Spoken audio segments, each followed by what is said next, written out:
L'activité H5P vous permet de créer des contenus interactifs tels que des vidéos interactives. Nous allons développer en détail cette activité dans la 5e et dernière vidéo de cette série. Mais avant, voici toutes les autres activités qu'il est possible de réaliser avec le H5P. Nous n'allons pas voir les paramètres de ces activités, il s'agira plutôt d'une présentation globale. Vous avez la possibilité de consulter tout ce dont on va parler ici dans la version papier qui se trouve dans l'espace Cooperatis, section Je souhaite me former, atelier 3.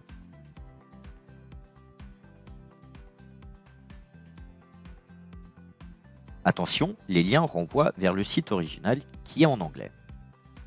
Ces différentes activités peuvent être groupées par rubrique.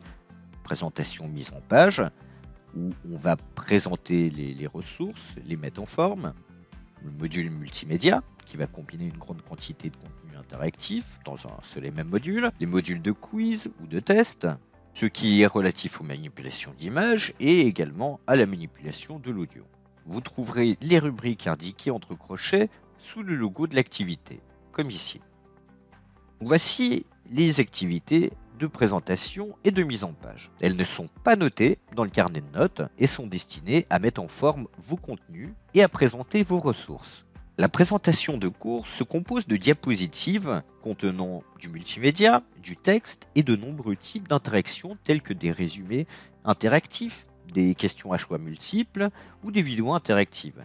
Les apprenants peuvent découvrir un nouveau matériel d'apprentissage interactif et tester leurs connaissances, leur mémoire dans les présentations de cours. Les types de présentations de cours vont comprendre un outil de création basé sur le glisser-déposer. Une utilisation typique de l'activité présentation de cours va consister à utiliser quelques diapos pour présenter un sujet et les faire suivre de quelques diapos suivantes dans lesquelles les connaissances de l'utilisateur vont être testées. Les présentations de cours peuvent cependant être utilisées de nombreuses manières différentes, y compris comme outil de présentation à utiliser en classe ou comme un jeu de navigation. Avec colonnes, organisez votre type de contenu dans une disposition de colonnes. Les types de contenus qui traitent de matériel similaire ou partagent un thème commun peuvent ainsi être groupés pour créer une expérience d'apprentissage cohérente. De plus, les auteurs sont libres de faire preuve de créativité en combinant presque tous les types de contenus H5P existants.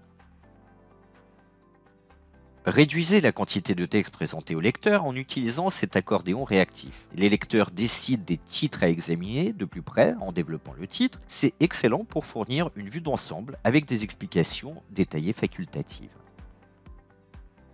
L'outil de documentation vise à faciliter la création d'assistants d'évaluation pour les activités axées sur les objectifs. Il peut également être utilisé comme assistant de formulaire. Lors de l'édition, l'auteur peut ajouter plusieurs étapes à l'assistant.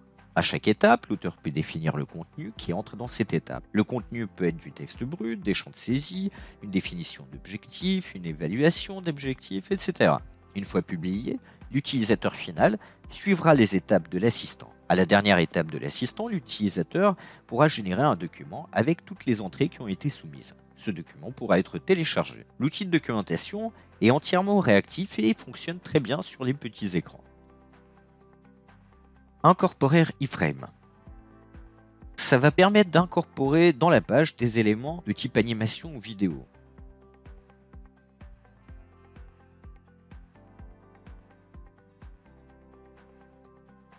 Le type de contenu chronologie vous permet de placer une séquence d'événements dans un ordre chronologique.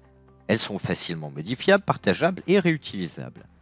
Pour chaque événement, vous pouvez ajouter des images et des textes.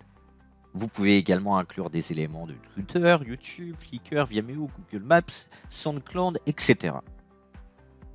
La juxtaposition d'images est un type de contenu d'image qui permet aux utilisateurs de comparer deux images de manière interactive. L'avant, l'après, ou on peut comparer deux scènes. En tout cas, racontez vos histoires d'images avec la juxtaposition d'images. L'outil collage vous permet d'organiser plusieurs images dans une mise en page personnalisée et unique. QR Code permet aux concepteurs de contenu de créer des QR codes, bien connus aujourd'hui. Ces QR codes peuvent encoder des URL, mais aussi des informations de contact, des événements, des géolocalisations, etc. Les gens peuvent scanner ces codes avec un lecteur, leur téléphone portable par exemple, afin de déclencher l'action choisie. Avec le calendrier de l'Avent, Créer et personnaliser un beau calendrier de l'Avent. Vous pouvez ajouter une image d'arrière-plan à l'ensemble du calendrier, sur chaque porte et comme arrière-plan sur le contenu à l'intérieur de chaque porte. Vous pouvez également ajouter des effets de neige, de la musique. À l'intérieur de chaque porte, vous pouvez ajouter du son, vidéo, du texte, des images, un lien, etc.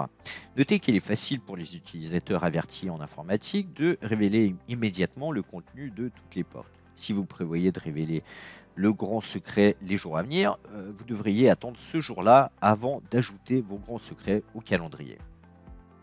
Voici maintenant les activités de type module multimédia. Certaines d'entre elles peuvent être notées dans le carnet de notes. L'intérêt de ces activités est de créer un module d'apprentissage regroupant divers contenus, du texte, des images, des vidéos, des exercices. C'est très utile pour expliquer des points précis, des prérequis ou fournir un entraînement. Le scénario de branchement est une activité notée. Il permet aux auteurs de présenter aux apprenants une variété de contenus et des choix interactifs riches. Les choix que font les apprenants détermineront le prochain contenu qu'ils verront. Ça peut être utilisé pour créer des dilemmes, des jeux sérieux ou un apprentissage à votre rythme. Who is it? What do you want?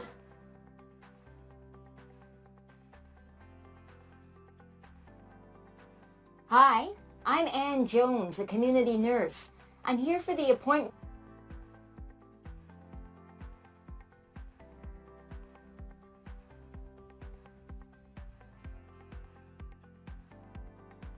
Let's sit at the table. Okay. Who is she and what is she doing here?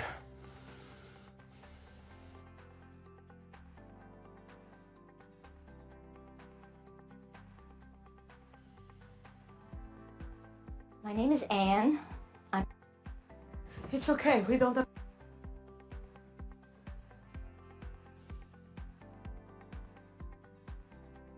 La visite virtuelle 360, elle, n'est pas notée.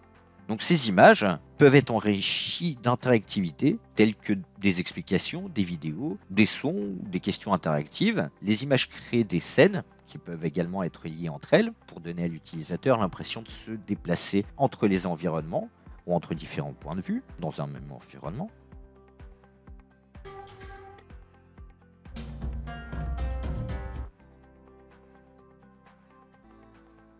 Le livre interactif peut être noté.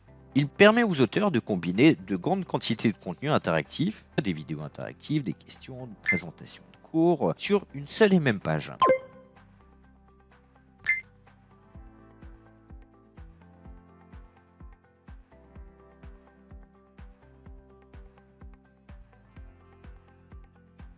Il y a un résumé à la fin, reprenant les scores obtenus par l'apprenant tout au long du livre.